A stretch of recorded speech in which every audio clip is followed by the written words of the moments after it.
어제 이어서 119편 97절부터 112절까지 오늘 교독을 했습니다. 오늘 읽었던 본문에 있어서 제일 중요한 구절은 105절이죠. 105절. 주의 말씀은 내 발에 등이요 내 길에 빛이니이다. 하나님 말씀이 내 발에 등이요 내 길에 빛이니이다. 여기서 등과 빛은 무엇을 이야기한다고 그랬죠? 이것은 목적지까지 다 비추는 빛이 아니라 엄청난 광량의 빛이 아니라 호롱불이에요. 호롱불.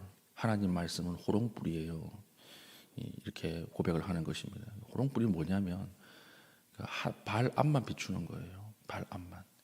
하나님 말씀이 능력이 있어서 우리의 목적지까지 모든 것을 다 비추는 것이 아니라 그냥 우리의 딱 한 발 앞만 비춰준다는 거예요. 그러면 어떻게 됩니까? 그래 하나님 말씀이 겨우 한 발 앞에 비추냐 이렇게 이야기할 수 있지만, 그러나 한 발 앞만 비추면 나아갈 수 있습니다. 내 앞에 있는 돌뿌리, 내 앞에 있는 함정만 발견하면 그 다 피해서 목적지까지 갈 수 있다라고 하는 것입니다.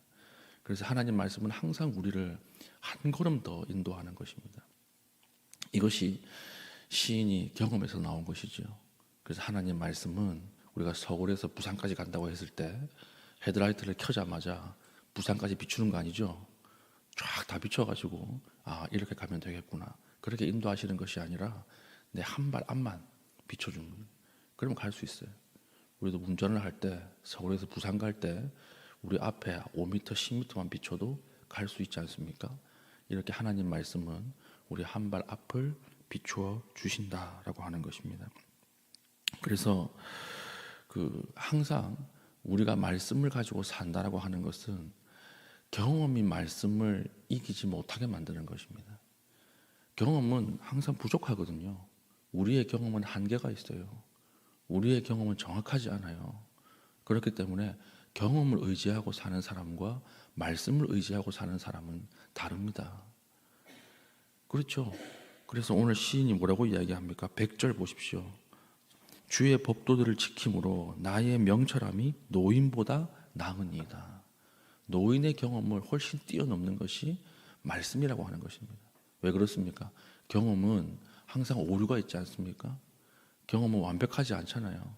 그러나 말씀은 완벽합니다. 말씀은 하나님의 말씀이기 때문에 오류가 없는 거예요. 제가 예전에 치과 치료를 받은 적이 있다 그랬죠.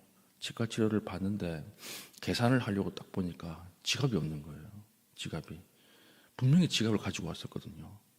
그런데 제 자켓을 받아가지고 걸어준 사람이 간호사예요. 간호사. 제가 뭐라고 생각을 했을까요? 간호사가 가져갔구나 이렇게 생각을 한 거예요. 왜냐하면 분명히 있었으니까. 그래서 제가 계좌로 쏴드리겠습니다 해놓고 그 간호사를 아주 원망하면서 집으로 갔습니다. 어떻게 간호사가 손님의 지갑에 손을 대나. 그래가지고 간호사에게 혹시 제 지갑에 손 대셨어요? 이야기를 하려고 하다가 제가 안 했거든요. 왜냐하면 그때 떠오르는 말씀이 있었어요. 잠언 10편 19절에 이런 말이 있어요. 말이 많으면 허물을 면키 어려우나 그 입술을 제어하는 자는 복이 있느니라. 그 말 하지 않고 오면서 계속 궁시렁댔죠. 어떻게 간호사가 집에 오니까 그 지갑이 어디 있었을까요? 집에 있었어요. 집에. 제가 그때 말했으면 큰일 날 뻔했죠. 혹시 이랬으면 큰일 날 뻔했죠. 물어보지도 못하나? 이럴 수 있지만 큰일 날 뻔했던 거예요. 오늘 시인이 이런 경험들이 반복되고 축적됐던 것입니다. 그래서 하나님의 말씀을 지키며 사는 것이 나에게 노인보다 더 큰 지혜를 주었다, 명철을 주었다, 이렇게 이야기를 하는 것입니다. 그래서 오늘 시의 전체적인 주제와 적용은 무엇이냐면, 우리가 하나님 앞에 살아갈 때, 인생을 살아가고 삶을 살아갈 때 말씀의 레일을 먼저 깔라는 거예요. 말씀의 레일을 먼저 깔라. 우리는 서울에서 부산 갈 때 기차를 놓는다 그러면 바로 기차가 고속도로 달리는 거 아니죠. 가장 먼저 뭘 깔아요? 레일부터 깔잖아요. 레일부터 딱 깔고 나면 그 다음에는 기차를 그 위에 얹어 놓기만 하면 자동으로 가는 거예요. 그 길로 가는 거예요. 눈이 오나 비가 오나 그 길로 갈 수 있는 것입니다. 이것이 말씀에 의지하는 삶이라고 하는 것이죠. 우리가 먼저 우리의 삶에 말씀의 레일을 까십시오. 그러면 우리의 삶이 그 레일대로 가게 돼 있어요. 근데 우리는 항상 레일을 깔았다가 아니면 내 마음대로 살았다가 이러니까 흔들리는 것이거든요. 기차가 레일 위에서 벗어나는 것을 탈선이라고 이야기를 합니다. 레일 위에서 벗어나는 것은 큰 사고로 이어지는 것입니다.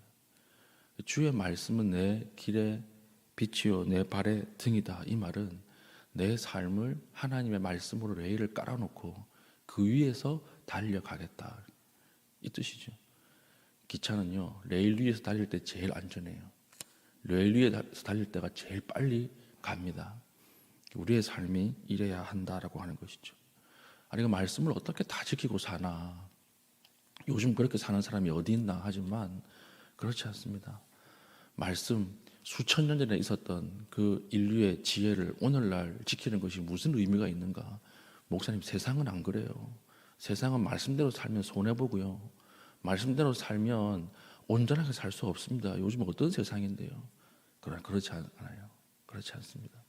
말씀을 지키고 산다라고 하는 것은 말씀이 우리에게 주시는 중심과 질서를 준다는 말이에요.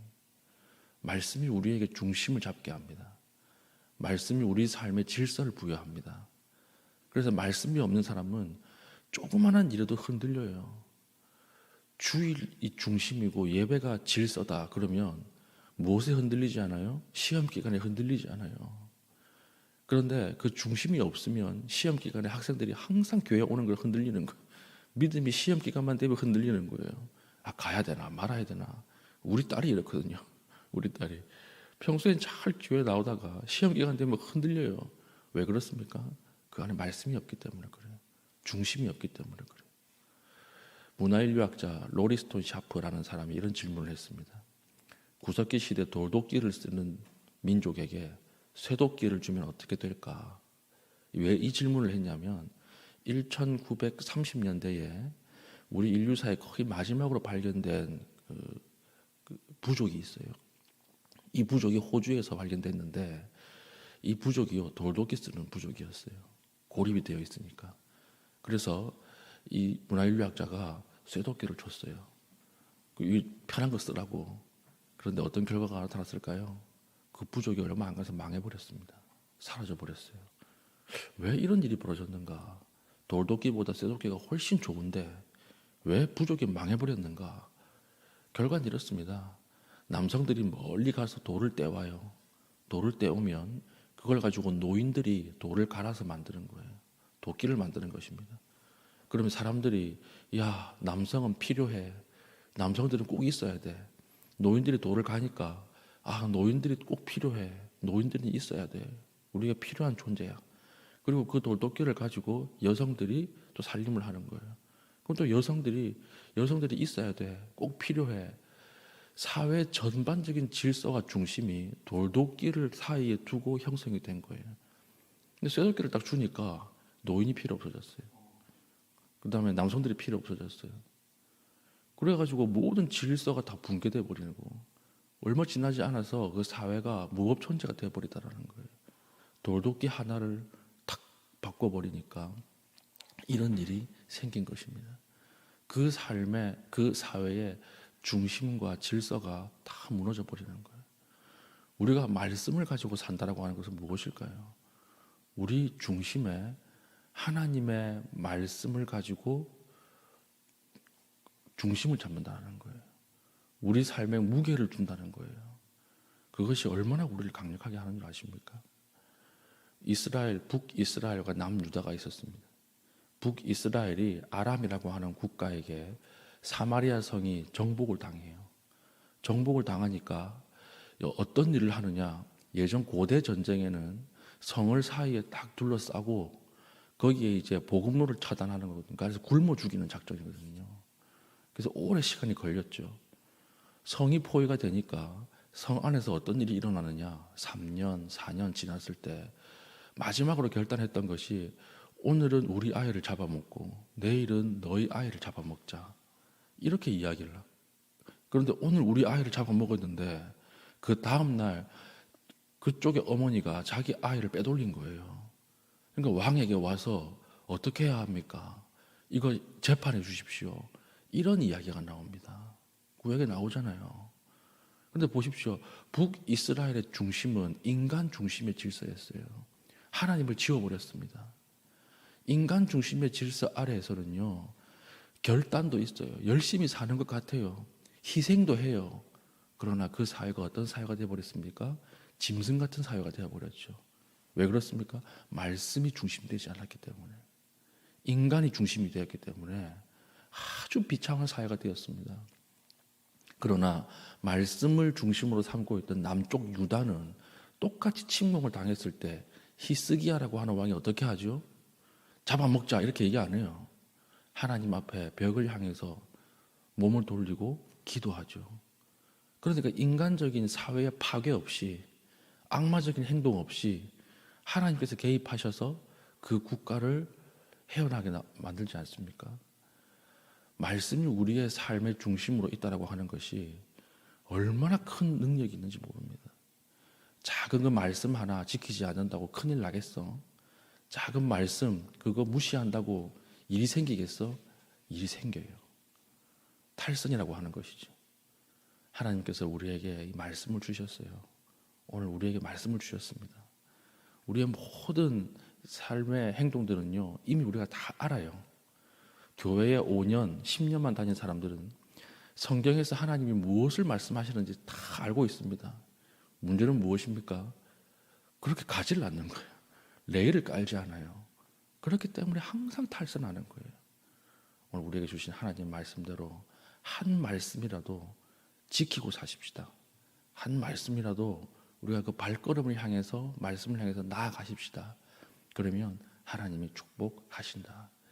그래서 오늘 시인이 주의 말씀이 내 발의 등이고 내 길의 빛이고, 내가 말씀으로 하나님 앞에 내 삶의 레일을 깔겠습니다. 그러면 말씀이 가르치는 대로 달려나가는 것입니다. 오늘 우리의 삶도 주님이 주신 말씀을 중심으로 달려나가는 그런 은혜가 있기를 예수님의 이름으로 축복합니다. 아멘. 기도하겠습니다. 기도할 때 내 발의 등이요 내 길의 빛이 되신 이 말씀을 결코 놓치지 않도록 도와주시고, 주님, 이 깨달은 말씀을 이제는 나아가서 살 때 내 삶에 적용하고 그 말씀대로 살아갈 수 있는 힘을 허락하여 주시옵소서. 기도하신 이후에 개인적인 기도의 제목 가지고 기도하시고 자유롭게 돌아가시겠습니다.